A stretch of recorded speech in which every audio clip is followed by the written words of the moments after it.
What's good, YouTube? It's your boy, Blue Blood Sports TV, back at y'all with another one. So, father, trainer, and manager of two-time welterweight world champion, superstar boxer, retired future Hall of Famer, Showtime Shawn Porter. Shawn Porter retired 31 wins, 4 losses, 1 draw, 17 wins by way of knockout, 34 years of age, 5'7", with a 69-inch arm reach. That being none other than Kenny Porter. Okay, Kenny Porter, he gave his thoughts on the highly anticipated, undisputed welterweight showdown between two guys he's very, very familiar with in undefeated 3-division world champion, former junior welterweight undisputed world champion, currently the reigning WBO, World Boxing Organization welterweight world champion, who is widely considered by many to be the #1 best pound-for-pound fighter in the world, and Terence Bud Crawford. Terence Crawford is 38 wins, no losses, no draw, 29 big wins by way of knockout. He is 34 years of age, 5'8" with a 74-inch arm reach, and undefeated unified 3-belt WBC, WBA, IBF welterweight world champion, superstar boxer Errol the True Spence Jr., who is 28 wins, no losses, no draws, 22 big wins by way of knockout, 5'9.5" with a 72-inch arm reach. He is widely considered by many to be top 2 best pound for pound, if not #1, definitely top 5 pound for pound best fighters in the world. So with that said, they make for the biggest fight in the sport of boxing. It's for all the marbles for undisputed. And Kenny Porter, he has trained Errol Spence. He has trained Terence Crawford in their youth, in their amateur days. And he has also trained his son, Shawn Porter, to face off against Terence Crawford November of last year, okay, November 20th of 2021. And also September of 2019 for Shawn Porter versus Errol Spence. So he has fought against both guys. He competed against both guys in the professionals, and he also trained them in the amateurs, okay? And shockingly, Kenny Porter, he stated when giving his opinion on who he thinks is going to win this fight, Kenny Porter believes that Errol Spence, hands down, has a massive advantage over Terence Crawford, right? That's very shocking because I thought that, Kenny Porter would give, a slight edge maybe to Terence Crawford because Terence Crawford, skill set, versatility, ability to make adjustments, and he's most fresh in their mind, right? He dropped Shawn Porter twice in the 10th round of their fight and got the stoppage victory. But Kenny Porter, he don't feel that way, okay? He feels like Errol Spence has a major advantage over Terence Crawford, not by his physical appearance. He stated that Errol Spence is fighting 2 weight classes below his natural weight, hinting at Errol Spence being a natural middleweight. And he also said that Errol Spence has an advantage over Terence Crawford with his technical fundamental approach, right? And that's shocking. So let's listen to what Kenny Porter had to say, because I was completely taken back. Obviously, who are you picking? And even if you're not picking anyone, who are you leaning towards? Errol. Oh, really? Absolutely. Why? There's a lot of different things that go on there, but the #1 would be the bigger fighter in the fight on fight night. That's a huge advantage for him on fight night. Fight night, he's X amount of weight classes above his weight class. That's a huge advantage. So that would be one of them. The 1A would be technically extremely sound fighter. Always has been. Yeah. So you heard it right there, right? So he says that technically he's always been an extremely sound fighter, technically, fundamentally sound fighter. And he says that, again, let's listen to it again. And shout out to Ness and the Boston Voice for this interview. The corner, obviously. Who are you picking? And even if you're not picking anyone, who are you leaning towards? Errol. Oh. No hesitation. You hear him say Errol immediately. Shout out to the Boston Voice and Ness. Really? Absolutely. Why? There's a lot of different things that go on there, but the #1 would be the bigger fighter in the fight on fight night.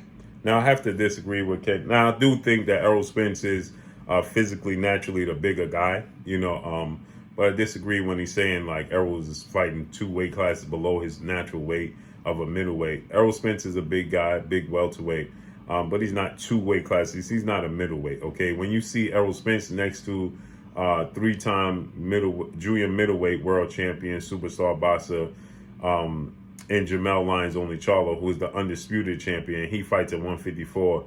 You can clearly see that Jamel Charlo is clearly bigger than Errol Spence Jr. Okay, so if you look at those two together, Jamel Charlo and Errol Spence, he's clearly bigger than Errol Spence Jr. Now, maybe you could say, well, Jamel Charlo should be a 160 pounder. Well, that would still say that Errol Spence is, a 54 pounder. So he still wouldn't be, 2 weight classes fighting below his weight class. Okay.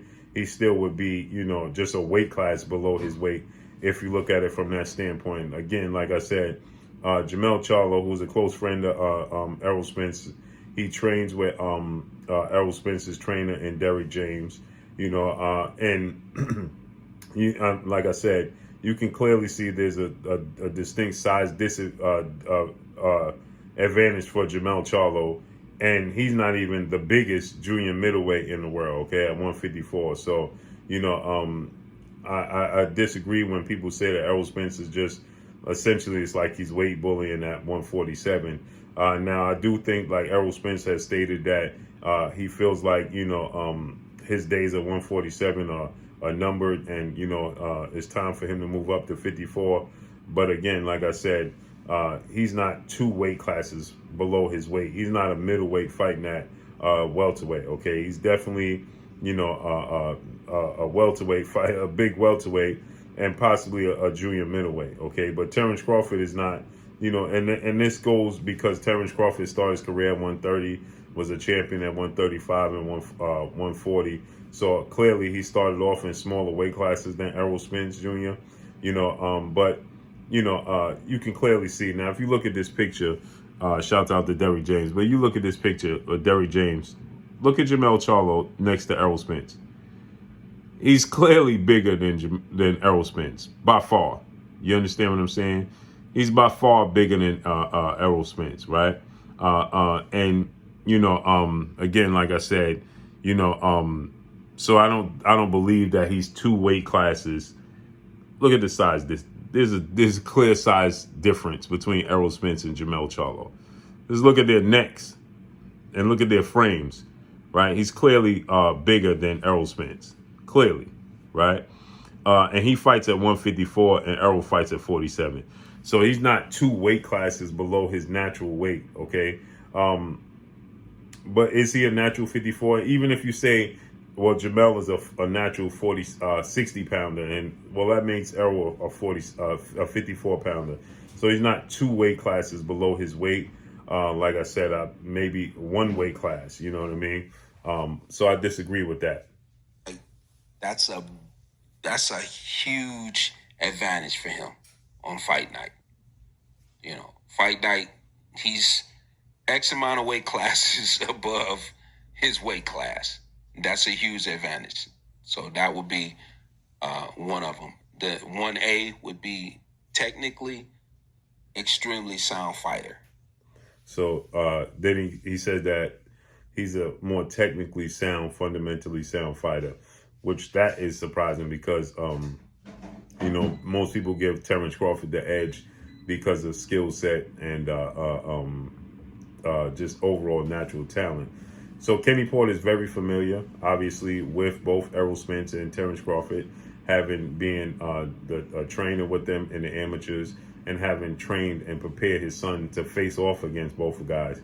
And it's interesting because Shawn Porter is on record now saying that he was in the greatest shape of his life going into the Errol Spence fight. He's never been more prepared for a fight than he was in the Errol Spence fight, which lets you know he wasn't as prepared as he should have been in the fight with Terence Crawford. And Kenny Porter has uttered those same sentiments when Kenny Porter stated that was a big reason that he stopped the fight. He waved the white towel, okay? He saw enough, and Shawn Porter wasn't knocked out. He was knocked down, But Kenny said he saw enough and that Shawn Porter wasn't prepared in the fight like he wanted to against Terence Crawford. That's not to take away anything from Terence Crawford. That's just to let you know that, he definitely, could have been more prepared for the Terence Crawford fight than he was. So he gives the edge to to Errol Spence, man. And a lot of people give the edge to Terence Crawford. He stopped and knocked out 10 of his last 11 opponents, and he's very versatile, okay? He has the ability to switch from orthodox to southpaw, very skilled, and it has power in both hands. But he says he's more fundamental. Errol Spence is more fundamentally sound, more technical, and he's just naturally the bigger guy, and that's a huge advantage. So hopefully it gets made soon rather than later, the biggest fight in boxing. And that's all I got for y'all. Drop a comment in the comment section. Let me know what y'all think. Y'all already know what it is. It's your boy Blue, Blue Blood Sports TV. Hate, like, comment, and subscribe. You haven't subscribed, hit the subscribe button, hit the like button, hit the bell icon to get all the new notifications.